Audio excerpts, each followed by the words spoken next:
Bienvenidas y bienvenidos a otro episodio de Filosofía Crítica. Bueno, en esta oportunidad tenemos a un invitado de lujo, Franco, Bifo Berardi. ¿Cómo estás, Bifo? ¿Qué tal? Estoy bastante bien. Estoy mal. No Ah, estoy muy bien. No, hay una gripe en Italia. Es una gripe maldita porque no se acaba nunca. Son 2 semanas que siempre me siento con fiebre, con... Entonces no estoy muy bien. Pero no sé si esto pueda interesar mucho a los escuchadores que se interesan de filosofía crítica. O puede ser que sí los interesa. bueno, yo hace poco también anduve medio engripado, así que anda algo por ahí dando vueltas, eh, contagiando a la gente. Y bueno, Bifo, te agradezco mucho tu tiempo eh, y bueno, estar acá a pesar del malestar. Bueno, vamos a comenzar brevemente con las preguntitas. Ante todo, quería preguntarte sobre tus inicios. Sobre, Eh, tus inicios. El joven Bifo, ah, ¿cómo fue que te acercaste al Partido Comunista de Italia a los 12, 13 años, a la Federación Juvenil Comunista de Italia? ah, Después, bueno, tu acercamiento a la filosofía. a- sabes, yo he nacido en 1949, que es el año de la Revolución China. Eh, entonces, he crecido en un barrio obrero, en un barrio pobre de la ciudad de Bolonia. La ciudad de Bolonia tiene una tradición de izquierda, una tradición socialista y comunista. Mi padre había sido partisano durante la guerra y después era un militante comunista. Entonces, mi ambiente ha sido el ambiente de la izquierda popular de los años 50, 60 italianos. En el año 64, leyendo mucho de poesía de Mayakovsky y de Chlebnikov y de todos los futuristas rusos, a un cierto punto me interesaba mucho la poesía eh, de la vanguardia americana, la Beat Generation. A 14 años, en 64, me soy inscrito a la Juventud Comunista. Puede parecer un poco strano que a 14 años un niño se inscriba a un partido. Hoy es extraño. A la época no lo era mucho, porque a 16, 17 años ya empezaba una vida de participación política. Esto es difícil de comprender hoy porque hoy los chicos crecen solos, crecen en un ambiente que es esencialmente un ambiente de soledad, de relación con la pantalla, de relación conectiva. A la época, la socialidad, la amistad y la política entraban en la vida muy pronto, muy temprano. Y después, en 67, me expulsaron del Partido Comunista 3 años después, porque tenía mucha simpatía, parece, para la revolución cultural proletaria china. Eso hace un poco reír hoy, pero era una ruptura muy profunda al interior del movimiento obrero y un militante del Partido Comunista Italiano no podía tener un retrato de Mao Zedong sobre su cama, como yo hacía. Entonces, pero no solo por eso, en el mismo tiempo había conocido Cuaderni Rossi, Clase Operaia, la organización de Poder Operaio y en estos años, 66, 67, mientras participaba en las reuniones del Partido de la Juventud Comunista, al mismo tiempo participaba a las reuniones de los obreros autónomos contrarios a la línea reformista del partido. Entonces me expulsaron en septiembre 67, pero 67, 68 son años de grande activismo juvenil.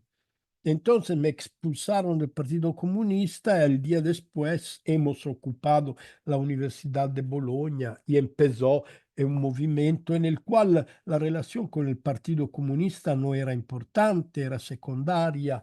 eh, Era más importante la autonomía del movimiento estudiantil, del movimiento de los jóvenes obreros, de los proletarios desempleados, etcétera. Entonces, para mí ha sido una preparación muy natural a la militancia comunista. En aquel entonces tenía mucho peso Potere Operaio. Ahí ¿Sí? vos conociste a Tony Negri. Yo he encontrado Tony Negri en el septiembre del 1966, cuando tenía 16 años. Em, Después de conocerlo, he decidido de militar en la organización que Negri estaba creando en este momento, que se llamaba Potere Operaio. En las décadas siguientes, mi relación con Tony Negri ha sido eh, fragmentada, muy fragmentada, porque por muchas razones nos encontrábamos sobre posiciones muy diferentes. Antes de nada, la cuestión del leninismo. Para Negri a un cierto punto fue necesario, fue importante recuperar la teoría y la práctica leninista de la organización del partido. Para mí, Potere Operaio no era y no tenía que devenir un partido. Era un grupo de intelectuales que desarrollaban una práctica de conocimiento y de organización que podía y que tenía que ser útil a la lucha de los obreros, pero que no tenía que transformarse en una organización de vanguardia. Esta ruptura sobre la cuestión del leninismo ha sido un factor de polémica constante entre mí y Tony Negri. Eh, no considero Tony Negri como un maestro, lo considero como un compañero con el cual he vivido un periodo muy largo de mi vida de manera solidaria y polémica, pero no como un maestro. No he aprendido nada de Tony Negri. O sí, poco.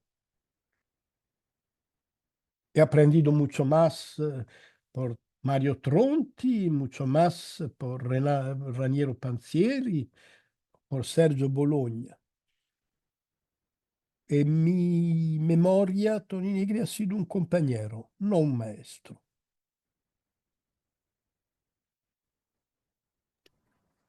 Luego de eso, o sea, después de la gran agitación del 68, eh, vos fuiste a Francia ¿Sí? y ahí conociste a Deleuze y a Guattari, ¿cierto?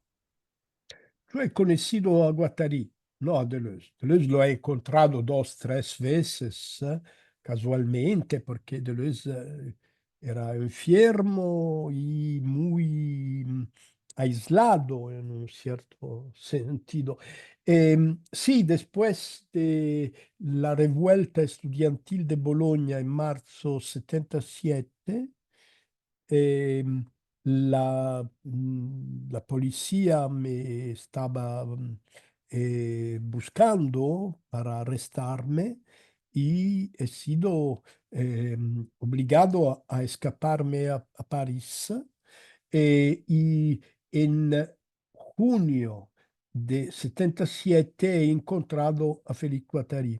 Ya lo conocía porque había leído algunos artículos, libros, había leído El Antiedipo, naturalmente, però l'incontro con Guattari fu importante desde un punto di vista teórico, porque Guattari me permitió de entender que el problema de la lucha de clase no es solo un problema político y social, pero es también un problema que implica la subjetividad en sus dimensiones escondidas, profundas, el inconsciente, la relación entre inconsciente y movimiento social, se hizo claro en mi pensamiento leyendo y hablando con Félix Guattari. He participado también a su trabajo en la clínica de la Bord, que, eh, que, que era al mismo tiempo un trabajo de cura, un trabajo de creación artística, un trabajo de crítica política y teórica. Esta manera de entender la relación con el sufrimiento psíquico ha sido importante para mí siempre después. Ha sido mi manera de salir de una forma estrecha, dogmática de entender la lucha social y de considerar la lucha social como una multidimensionalidad que implica el sufrimiento, el deseo, la subjetividad. Yendo a esa cuestión, ¿no? De la subjetividad, lo cognitivo y demás, hay una categoría de tus obras, ¿no? De tu pensamiento, que es semiocapitalismo. ¿Cómo se pasa o cómo se pasó de un capital más de tipo industrial a este tipo de capital semiótico? Semiocapitalismo es una expresión que creo me ha venido en la cabeza en los años 90, cuando me soy interesado de manera muy intensa de la creación de la red telemática, que en el comienzo no se llamaba Internet, se llamaba la red. Pero para entender esta palabra semiocapital, que ha habido una cierta fortuna en la discusión reciente, eh, tenemos que considerar el hecho que yo he crecido en un ambiente en que la semiología, la semiótica, era importante desde un punto di vista académico, filosófico, también político, si quieres. Em, mm, He dicho que no considero Tony Negri como un maestro, considero en el sentido no, mm, que no ha marcado mi formación de manera positiva. Em, mm, Al contrario, creo que Umberto Eco ha sido un maestro en una cierta medida. tengo que confesar que Umberto Eco era, era muy polémico hacia mí y yo he sido muy polémico hacia Eco. Ha habido momentos de conflicto. Eco era enseñante en la universidad, yo era un organizador del movimiento estudiantil, entonces había un contrasto inevitable, pero al mismo tiempo yo he aprendido muchísimas cosas que he reconocido después. No solo Umberto Eco, también Paulo Fabri, también Algeciras Greimas, también algunos pensadores que han elaborado de manera muy continua en el tiempo la relación entre lenguaje y transformación relacional y transformación social. En los años 80, cuando he empezado a viajar en los Estados Unidos, en California mucho, me he dado cuenta del hecho que el pensamiento semiológico tenía una importancia fundamental para la comprensión de una transformación que se estaba verificando en la comunicación de masa, la, la, la formación de la cultura de Internet, de la que podemos llamar cibercultura, se verifica en el punto de contacto entre eh, eh, semiología, tecnología y transformación social. Esto, eh, mm, esta conexión de diferentes formas de conocimiento ha devenido enormemente importante al comienzo de los años 90, cuando la transformación tecnocomunicacional empezaba a manifestar la posibilidad de cambiar completamente la relación social. En el año 1994 he organizado un congreso internacional con la, la Universidad de Bologna e un congreso que se llamó Cibernauti, que ha sido el primero encuentro de discusión sobre Internet, lo que empezaba a existir como bajo la definición de Internet.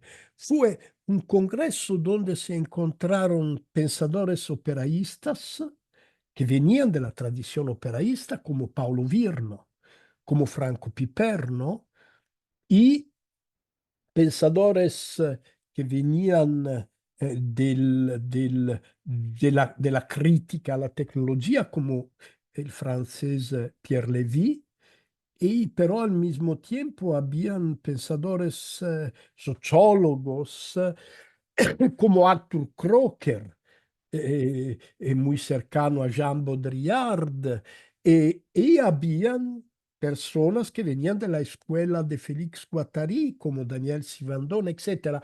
Fue un momento en que semiología, crítica social y transformación tecnológica se andaban entrelazando y creando un nuevo campo disciplinar.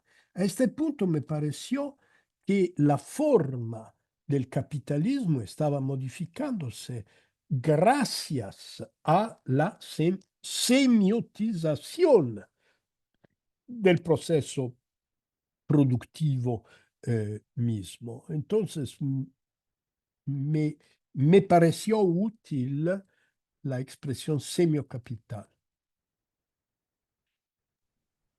En ese sentido, vos afirmás en Futurabilidad que la esfera digital, te cito, la esfera digital genera una mutación cognitiva que comporta el pasaje de el modo conjuntivo de concatenación al modo conectivo. Podemos llamar esta nueva condición neohumana. ¿Cuál Sì. es la transformación antropológica que se produce acá?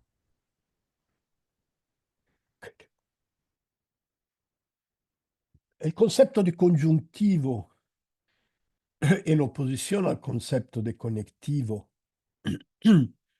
puede parecer un poco puramente fenomenologico, si quieres, pero intentamos de entender de qué se trata. Para 10.000 años, o puede ser 100.000 años, los seres humanos han comunicado a través de una relación muy cercana, de cercanía. Sí, claro, la revolución de la escritura ha permitido de transmitir la información, el pensamiento a distancia, en el tiempo y en el espacio. Pero la escritura no ha cambiado en la profundidad la relación mayoritaria entre seres humanos. Il daily business of life, la vida quotidiana, la dimensión económica, la dimensión afectiva, la dimensión sexual, la dimensión informativa, todo eso se fundaba sobre la relación entre cuerpos hablantes, cuerpos que implicaban la palabra al interior de una comunicación non verbal. La, la presencia del cuerpo era decisiva en la formación del sentido de la comunicación. Al mismo tiempo, la dimensión afectiva tenía un carácter esencial en el conjunto de la comunicación social. Y cuando digo comunicación afectiva, intendo la percepción del cuerpo del otro como continuación del mío cuerpo. Eso es la conjunción. En un proceso de conjunción, el sentido, el significado, es un efecto de un compartir que es al mismo tiempo semiótico y físico, corpóreo, gestual. Cuando se hace posible la comunicación sin presencia de los cuerpos, cuando esta forma de comunicación puramente conectiva se transforma en la forma dominante de las comunicaciones humanas, algo de muy profundo se produce en la historia misma, en la evolución, en la constitución cognitiva misma del ser humano. Si miramos a la vida cotidiana de un niño nacido en el siglo XXI, tenemos que reconocer que la grande mayoría de las informaciones y de las emociones que este niño ha conocido durante su existencia no implica el cuerpo del otro, implica la relación con una pantalla. implica una relación que está esencialmente conectiva y no conjuntiva. Además, tenemos que considerar el hecho que la exclusión del cuerpo se hace pervasiva hasta el punto que un ser humano nacido en el siglo XXI, uno, acumula una cantidad de informaciones enormemente superior a las informaciones que podía conocer un hombre del siglo pasado. Segundo, está expuesto a una aceleración constante del ciclo informativo. Tercero, su cuerpo no está convocado en la relación comunicacional. Esto produce en el tiempo, en mi sentido, produce en el tiempo una verdadera mutación que implica no solo el comportamiento, pero también la, la, la forma profunda de la actividad mental, de la actividad cognitiva, hasta a implicar una transformación de la dimensión afectiva y psíquica. Esto es lo que yo defino como mutación cognitiva. ¿Cómo se relaciona todo esto con fenómenos que, por ejemplo, no sé, en la Segunda Avenida vos analizás todo este movimiento actual neorreaccionario? ¿Cómo se vincula toda esta mutación con justamente los movimientos neorreaccionarios, las nuevas derechas, el auge de los, entre comillas, fascismos?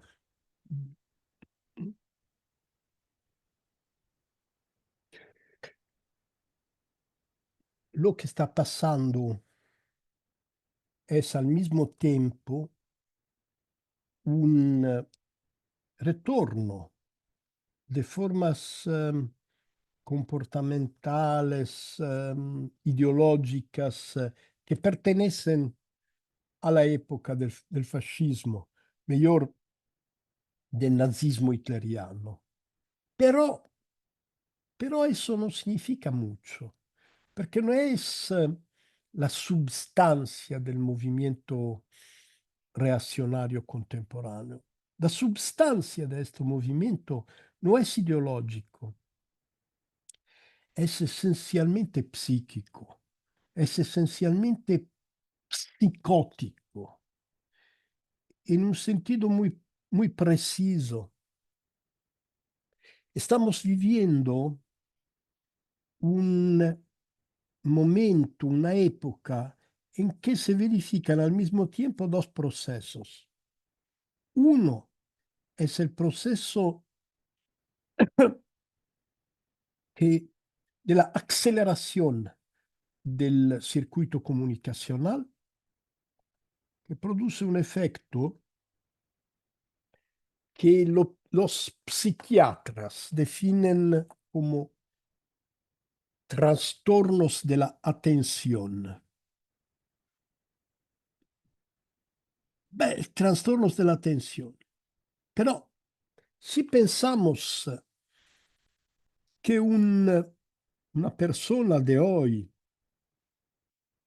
se encuentra con una velocidad de la información, de la estimulación informativa, que es 100.000 veces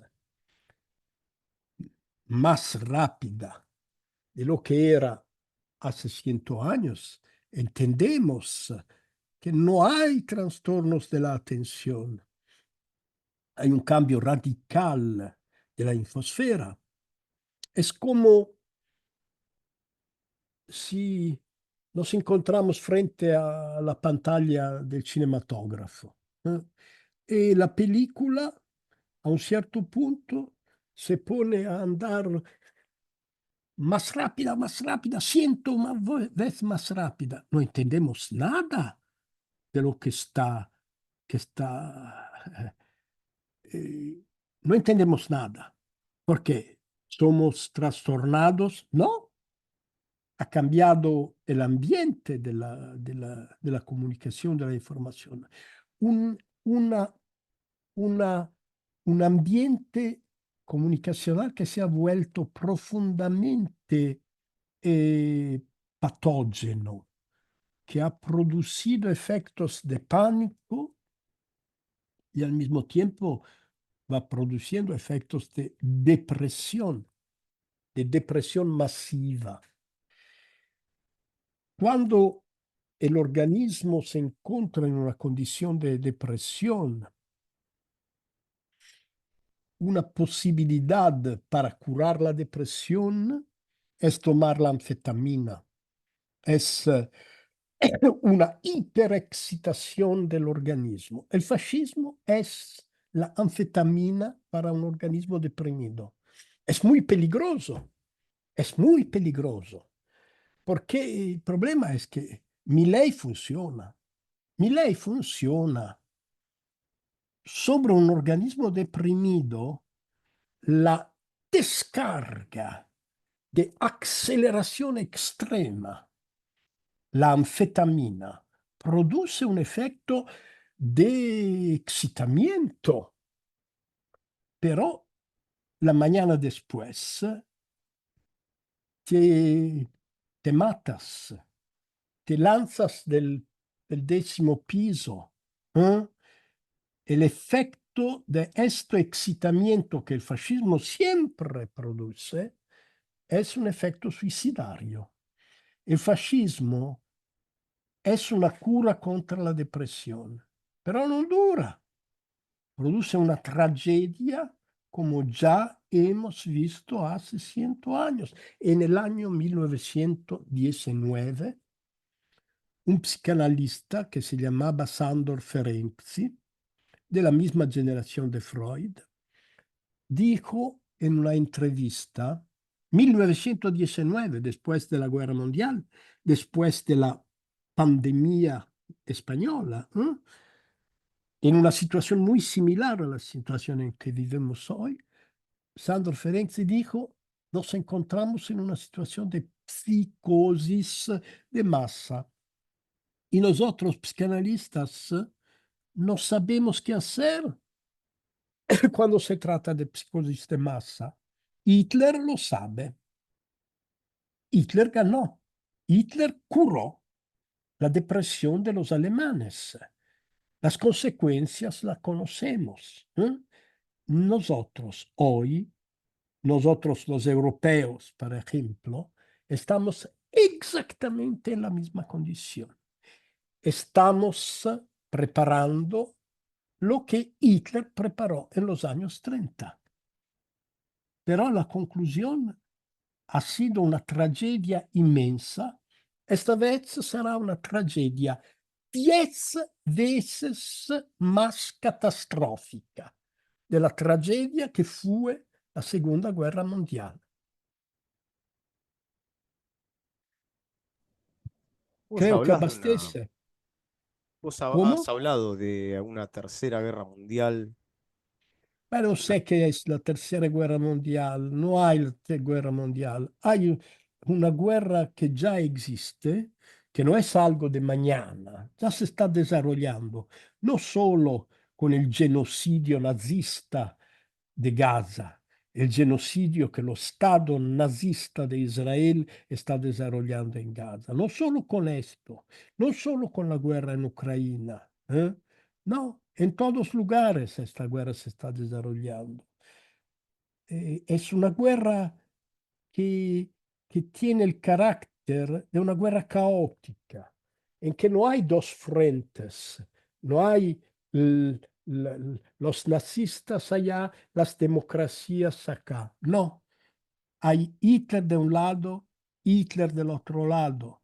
Esta es la guerra que estamos viviendo.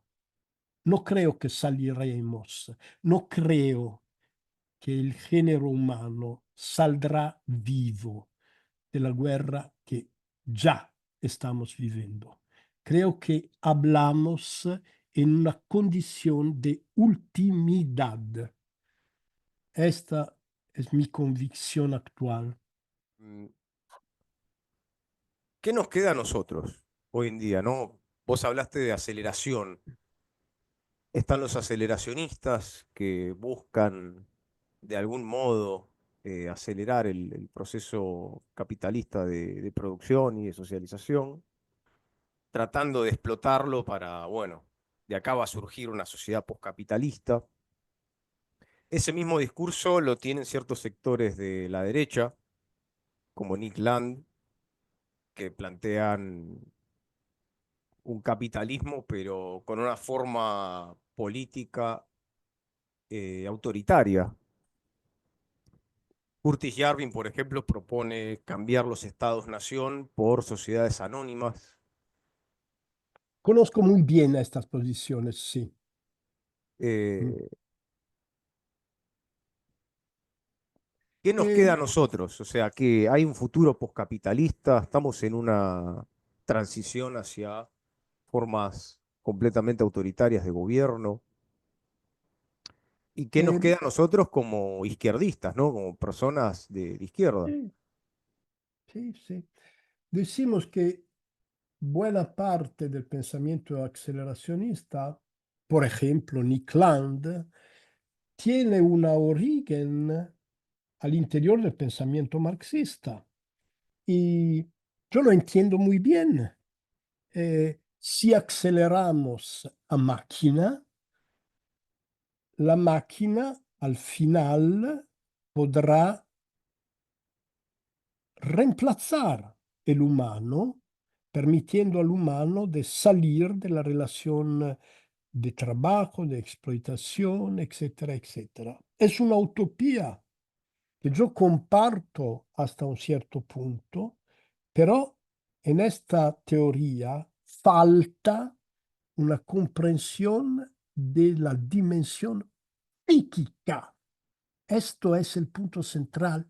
El aceleracionismo describe muy bien la aceleración maquínica, la aceleración informativa, pero olvida que esta aceleración ha producido, está produciendo una verdadera catástrofe psíquica en las generaciones que han nacido al interior de la aceleración maquínica misma.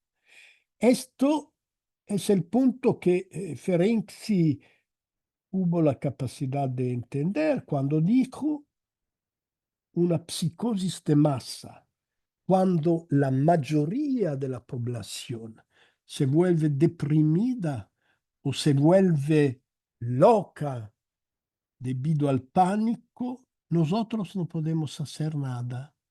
La política, la psicoanálisis no pueden hacer nada. Solo la guerra lo puede. La aceleración ha producido la guerra. No, la aceleración ha producido la psicosis. La psicosis está produciendo la guerra.